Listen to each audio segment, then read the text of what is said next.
Bonjour à tous, aujourd'hui on se retrouve pour la présentation d'un livre, un livre que j'ai reçu des éditions Secret d'Étoile pour pouvoir le partager avec vous.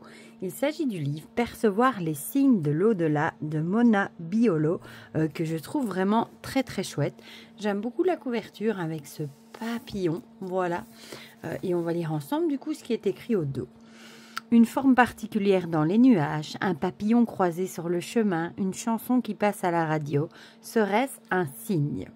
L'autrice de cet ouvrage, Mona Biolo, est Tanadoula, accompagnatrice de fin de vie et à l'écoute des familles endeuillées. Au travers de témoignages et d'exercices pratiques, elle vous invite à porter un regard nouveau sur ces fameux signes de l'au-delà. Manifestation de la présence de proches disparus, comme des messages venus de l'après-vie. Percevoir et décrypter ces signes permet de conserver un lien avec le défunt et apporte un peu de soulagement et de sérénité dans le deuil. Il est au prix de 14,95 €. Comme d'habitude, je vous mettrai mon lien vers Amazon si vous voulez me donner un petit coup de pouce en passant par là. Et sinon, il est disponible partout. Voilà, donc on va le regarder ensemble. Donc comme vous l'aurez compris, c'est un livre qui va vous aider à décrypter les signes que les défunts, vos guides ou que sais-je pourraient vous envoyer. Voilà. Alors, il est en noir et blanc. Il n'y a pas beaucoup, je crois qu'il n'y a même pas du tout d'illustration, mais il est vraiment super intéressant. Donc, on a le sommaire avec de nouveau un petit papillon. Une introduction, chapitre 1, comprendre les signes. Là, on va parler des signes à la loupe. Mais qu'est-ce qu'un signe? La question de l'après-vie. Recherche sur le vécu subjectif de contact avec un défunt. Signes naturels et signes artificiels. Les signes phénomènes récents, là on va parler de l'Antiquité, la mort suite de la vie, un Moyen-Âge peuplé de fantômes, le scepticisme de la période moderne, le 19e siècle, âge d'or du spiritisme et du spiritualisme, et le 20 et le 21e siècle entre horreur et spiritualité. Ensuite, les signes, est-ce que c'est une aide? Les signes du deuil, de spiritualité, de dépendance. Signes vs médiumnité, quelle est la différence entre les VSCD et la médiumnité? Une complémentarité évidente, quelques recommandations, développer des compétences de médium, est-ce que c'est possible? Et puis ensuite on va passer au deuxième chapitre, l'expérience de vécu subjectif de contact avec un défunt, donc c'est ce qu'elle appelle VSCD.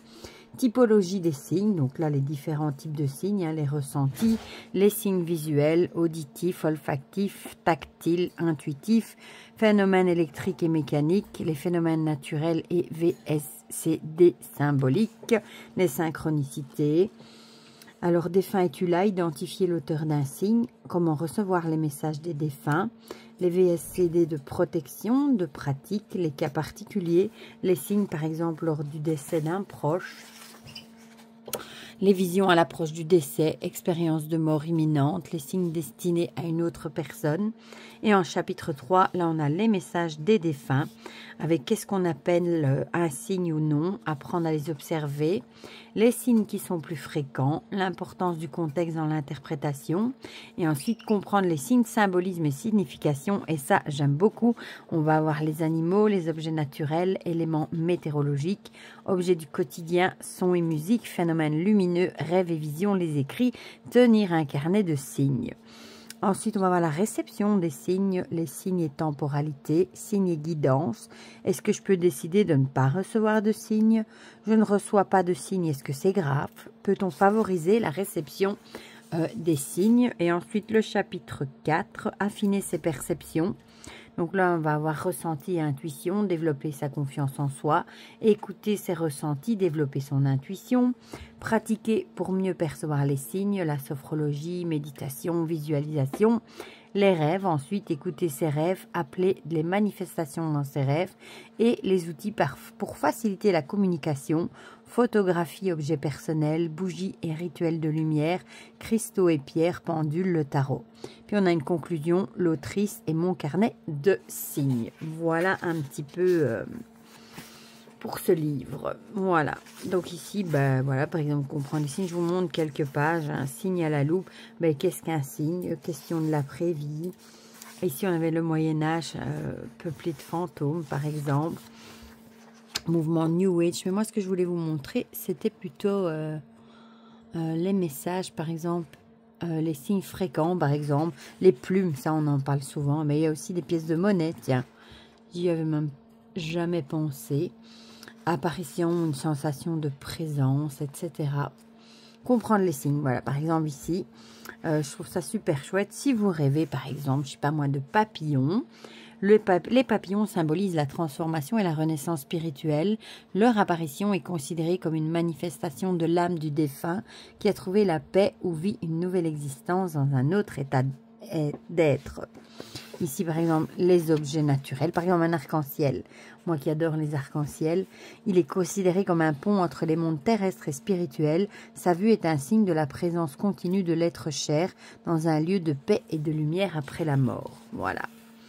Alors, on a des objets du quotidien, phénomènes lumineux, des lumières qui clignotent, par exemple. Parfois, ça arrive, les lumières qui, vous savez, tout d'un coup, sans aucune raison, qui clignotent.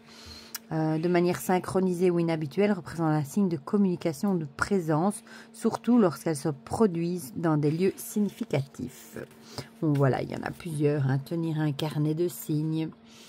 Alors ici, qu'est-ce qu'on a d'autre? Ressenti, bah oui, développer sa confiance en soi. Et un exercice de sophrologie. Ici, elle parle de méditation. Appeler un défunt à venir vous rejoindre dans un espace. Ici, elle va parler des moyens, les outils pour faciliter la communication. Par exemple, photographie, choisissez la bonne photo, rituel de lumière. Alors, les pierres aussi, hein, qu'on peut utiliser. Voilà, par exemple, améthyste, sélénite. Et elle parle aussi du pendule ici. Et ici, on a le tarot. Voilà, pourquoi pas.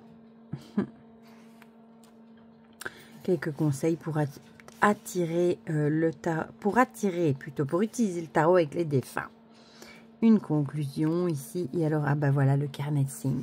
Date, heure, auteur du signe, description, première impression, analyse, émotion, ressenti. Voilà, vous avez quelques... Ça peut vous donner des idées pour tenir un petit cahier à part aussi, hein, si vous ne voulez pas écrire dans le livre. Voilà pour ce petit livre. Moi, je le trouve très chouette, très intéressant, parce que c'est vrai que parfois, on reçoit peut-être des signes et on passe peut-être à côté, parce qu'on ne sait peut-être pas les décoder, parce qu'on n'y prête peut-être pas attention, on ne sait peut-être pas comment faire pour les interpréter, etc. Donc, je trouve que ce livre est super intéressant. Voilà, c'est pour ça d'ailleurs que je l'ai choisi dans ma sélection du mois que je pouvais choisir. Voilà. Du coup, vous me direz dans les commentaires ce que vous en pensez, si vous croyez aux signes ou pas, si vous trouvez ce livre intéressant, si vous l'avez acheté ou pas, si vous le connaissez, ou voilà, si la revue vous a intéressé.